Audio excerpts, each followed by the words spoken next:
in this Night to Shine. You know, Jonathan Hinton Oh, from Hinton, yeah. Uh-huh. yeah, I was yeah. thinking of Melnick for a second there, but yeah, Jonathan No, Hinton. no, Jonathan Hinton in the Yeah, yeah, wheelchair, uh, long time attender of Canyon yeah. City. He lost his grandmother last year. Yeah, yeah. Well, they've had a lot of problems with their van. Jonathan is in a wheelchair. He's hard to transport.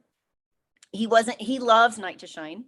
He wasn't going to be able to come this year because they had no way to get him. And we were racking our brains. How can we get this young man to Night to Shine? Well, the simplest of answers came. We have a friend, Sonia Baker, who is herself, she has cerebral palsy.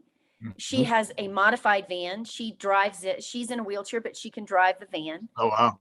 She doesn't attend as a guest.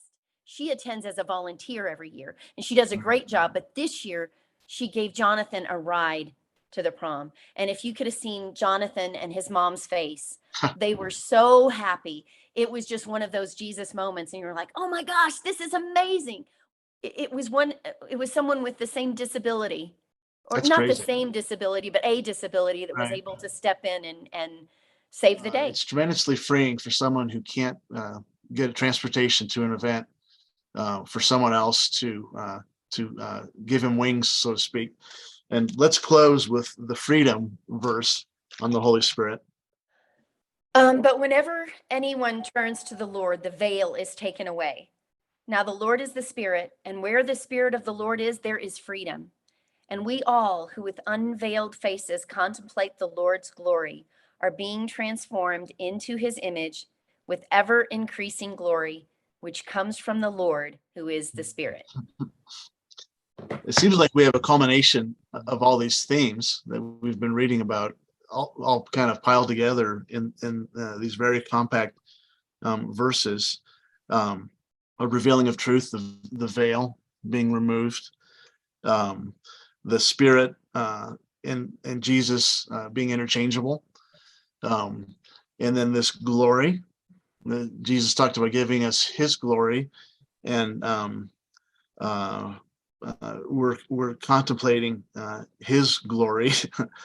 And it seems like the new element that's being added here is transformation. That change takes place through this interplay as we're looking into his face. My hands are getting all hot just reading it and talking about it. I don't even know how to comment on that verse. You picked this idea of freedom, Spirit bringing freedom. So Well, I think we all have a deep, deep desire to be seen, to be known, to belong. And that spirit of disunity, when you're trying to belong, you want to find things in common. And so sadly in this world, one of the things that can unify us is to find something that's different and isolate and alienate that. And that's a false kind of belonging, when you have to alienate someone else, when you have to leave someone out because say we belong but you don't. yeah, that's And almost like that's like a form of bullying almost. yeah, yeah. And yet for somehow it gives a lot of us comfort in a weird way, but the real comforter is the Holy Spirit. And so when you have that freedom from the Spirit, that you're seen and that you're loved and that you're known and you belong, Mm-hmm. you don't have to leave out anyone. It's just beautiful that you don't have to ostracize or leave out anyone. You can Mm-hmm. love, even if they don't know Jesus, you can show them Jesus's love. Yeah. Well, it's interesting because Christians are accused of being the most divisive and the most ostracizing. And how do you reconcile the unity of the Spirit? And maybe it's what you just said, that we show the love of Jesus. But how is it, uh, if you're a Christian, do you therefore have to be against? Do you have to engage in a social battle against people that aren't embracing a biblical lifestyle, or can we still extend unity to those people somehow? And how does that work? Wow. And that's the $1 million question. Huh. And I'm going to say that I get it wrong a lot. So maybe I'm not the authority, but I will say that when the Spirit is working through you, and it is unifying. One of the things Jesus spoke about when he was on the earth was unity, and that we would be known, us believers would be known because of our unifying, because of the way Mhm. we unified, and included everyone. And Mhm. so it's such a delicate balance And of, maybe the balance is we don't have to embrace uniformity to invite people into union, um, but it sure is tempting. being distinct and different, but loving, Yeah, um, and not yeah, surrendering the spirit of the truth. right.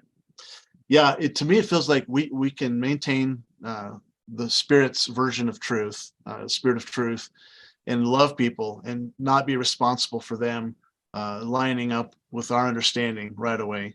But we can love them and in a sense we sort of have to put up with them viewing us as rigid or uh, uh, overly doctrinal or whatever.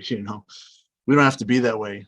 And but nobody thinks we can maintain truth and freely love at the same time. They feel like we're living a lie that we say we love, but we really don't because we don't embrace the uniformity, and that seems like such a challenge. It seems like brokenness is what brings us together, whether it's adults with disabilities, or I think about the early Christians um, taking in babies that were exposed, that were left Mhm. out, these Yeah. poor moms who desperately wanted their babies but maybe didn't have the choice, or Christians honoring the dead by giving them burials as opposed to just it's like the newly born or the newly deceased being dishonored, and people who love them being touched because somebody cares about their someone that they desperately love. But I don't know. It seems like and maybe moving forward, if we can partner around helping uh, mending things that are broken, then it's not so much a culture war anymore, but it's the Spirit is actually unifying us, and people who don't yet know the Lord are feeling the presence of the Lord. Like you're saying at the Night to Shine event, people are praying and they're experiencing Jesus even if they don't know Yeah. who he is. Okay.